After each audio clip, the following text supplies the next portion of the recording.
নমস্কার সবাইকে, ধ্রুবতারা এডুকেয়ারের পক্ষ থেকে সবাইকে জানাই স্বাগত।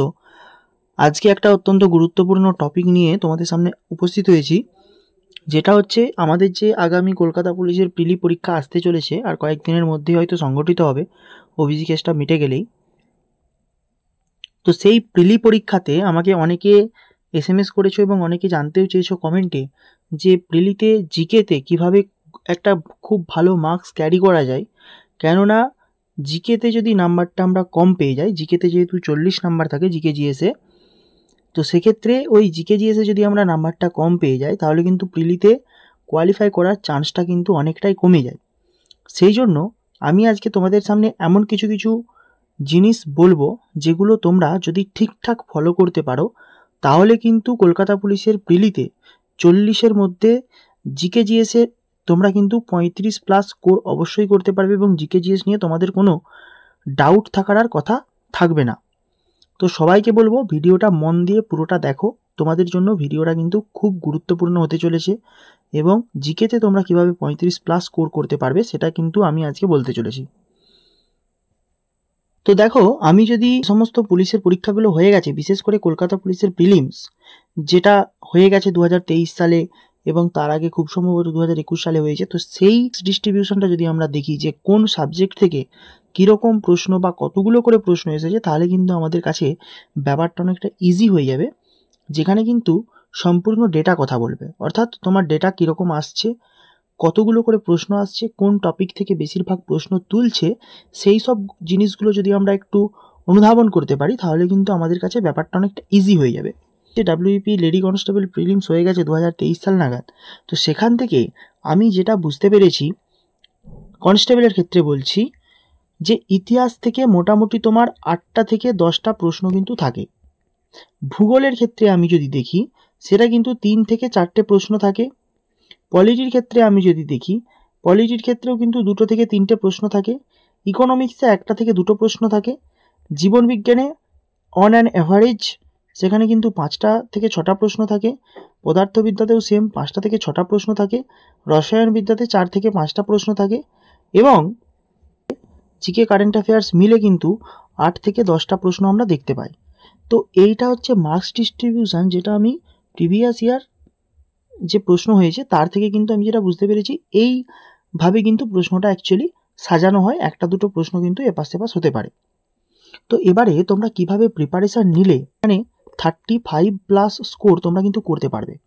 দেখো, এখানে আমরা সব থেকে যদি দেখি মার্কসের যে একটা ওয়েটেজ সেটা কিসে বেশি আছে, আমার ইতিহাসে বেশি আছে 8 থেকে 10টা। জীবনবিজ্ঞান, পদার্থবিদ্যা, রসায়ন এখানে কিন্তু প্রচুর প্রশ্ন আসছে, প্রায় 15 থেকে 18টা প্রশ্ন কিন্তু আমরা এই 3টে সাবজেক্টে মিলে দেখতে পাই। আর একটা কিসে দেখতে পাই, কারেন্ট অ্যাফেয়ার্স এবং জিকে।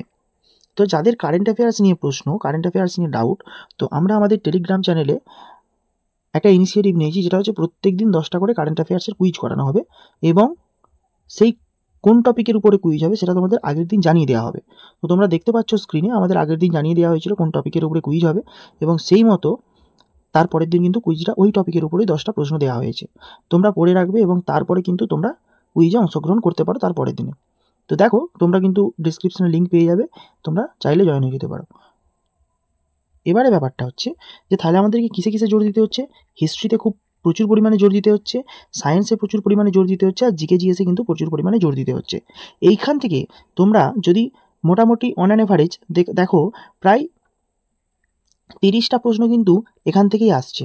অন অ্যান অ্যাভারেজ 30টা প্রশ্ন কিন্তু এই 3টে যে পোর্শন, অর্থাৎ সায়েন্স পোর্শন, ইতিহাস পোর্শন আর একটা হচ্ছে GK GS portion, GK current affairs portion, সেখান থেকে কিন্তু প্রায় 30টা প্রশ্ন আসছে।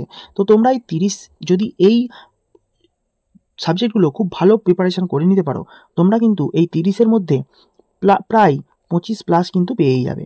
তোমরা কিন্তু 25+ আরামসে পেয়ে যাবে তোমরা যদি এই 3টে পোর্শন, অর্থাৎ হিস্ট্রি, জীবনবিজ্ঞান, পদার্থবিদ্যা, রসায়ন এবং জিকে কারেন্ট অ্যাফেয়ার্স। যারা সায়েন্সের আছে তাদের তো আর কোনো কথাই নেই, যেহেতু সায়েন্স তাদের একটু ডেপথ থাকবে। তো আর্টসদেরও কোনো চিন্তা করার দরকার নেই, এখান থেকে কিন্তু তোমরা 25+ স্কোর আরামসে করে নিতে পারবে।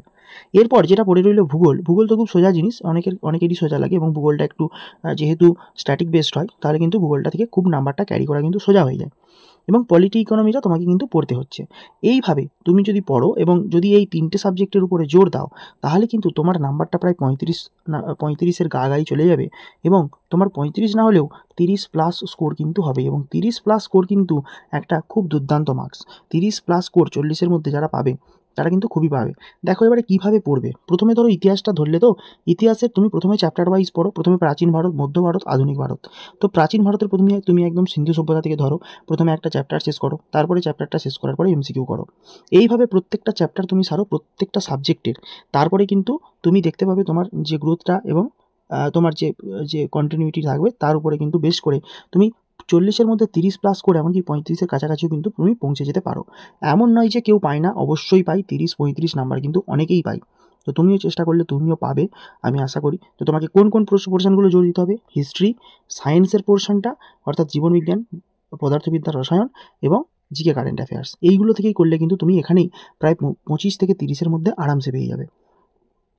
তো তোমরা বুঝতে পারলে। এরপরে তোমরা যদি জানতে চাও যে কোন মানে পার্টিকুলার সাবজেক্টে কীভাবে প্রিপারেশান নেবো, বা পার্টিকুলার সাবজেক্টে ধরো জীবনবিজ্ঞানের ক্ষেত্রে কীভাবে প্রিপারেশান নেবো, বা সায়েন্সের ক্ষেত্রে, টোটাল সায়েন্সটা যদি আমি বলি, সায়েন্সের ক্ষেত্রে কীভাবে প্রিপারেশান নেবো, তোমরা যদি জানতে চাও তাহলে তোমরা আমাকে কমেন্টে জানাও সেই সাবজেক্টের নামটা, কোন সাবজেক্টের উপরে তোমরা ভিডিও চাইছো।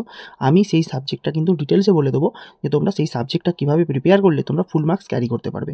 তো এইখানে একটা ভিডিওতে বলা সম্ভব নয়, কেননা ভিডিওটা অনেকটা লং হয়ে যাবে। তো তোমরা যদি কমেন্টে জানাও, আমিও ভিডিওটা বানাতে উৎসাহিত হব, এবং আমি ভিডিওটা কিন্তু কিছুদিনের মধ্যেই নিয়ে আসবো। তোমরা যে সাবজেক্ট বলবে সেই সাবজেক্টের কিন্তু ভিডিও আমি নিয়ে আসবো। তো ধন্যবাদ সবাইকে ভিডিওটা দেখার জন্য। ধ্রুবতারা এডুকেয়ারে নতুন হলে অবশ্যই চ্যানেলটা সাবস্ক্রাইব করবে এবং টেলিগ্রাম চ্যানেলে যুক্ত হয়ে যাবে। ধন্যবাদ সবাইকে।